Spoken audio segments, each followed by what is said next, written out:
السلام علیکم ورحمت الله وبرکاتو. مخکې تر مخکې په یو څیز باندې قضاوت مه کوئ.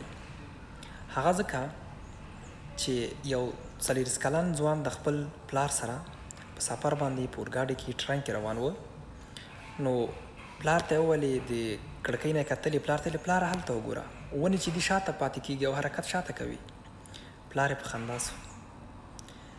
خوا کې ورته سوارلي نوره ناسته وه، ښځه او مېړه. هغې داسې ورته وکتل چې دا سره کم ځوان ده چې د مشروب خویونه کوي. کله چې مخکې روان و، بیا یې پلار ته یې پلار جانه هلته وګوره، ورې زموږ سره یو ځای حرکت کوي. پلار یې په خندا سو. نو دغه ښځې او مېړه د پلار باندې غږ وکاوه په لاسپینګیري باندې چې زوی ته داسې یو ډاکټر ته بوځه، دا سره کم تکلیف لري، څه د ماشومتوب خویونه کوي. نو هغه چې و ورته په خندا سره ورته ویې ویلې چې موږ اوس له داسې یو ډاکټر له هسپتال څخه راغللو، هغه ځکه چې زما زوی چې و په پیدا سوی و هغه وخت نه د سترګو کار نه کوو، نو اوس چې دا سترګې کار شروع کړه نو هر څه ورته داسې عجیبه ښکاري.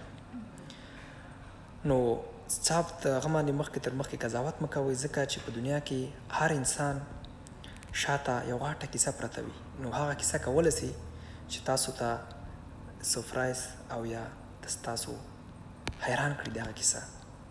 نو دا خبره وه، یعنې تاسو موږ او تاسې باید چا باندې مخکې تر مخکې قضاوت ونه کړو چې هغه څوک نه پېژنو، د هغه باره کې موږ معلومات ونه لرو. مننه.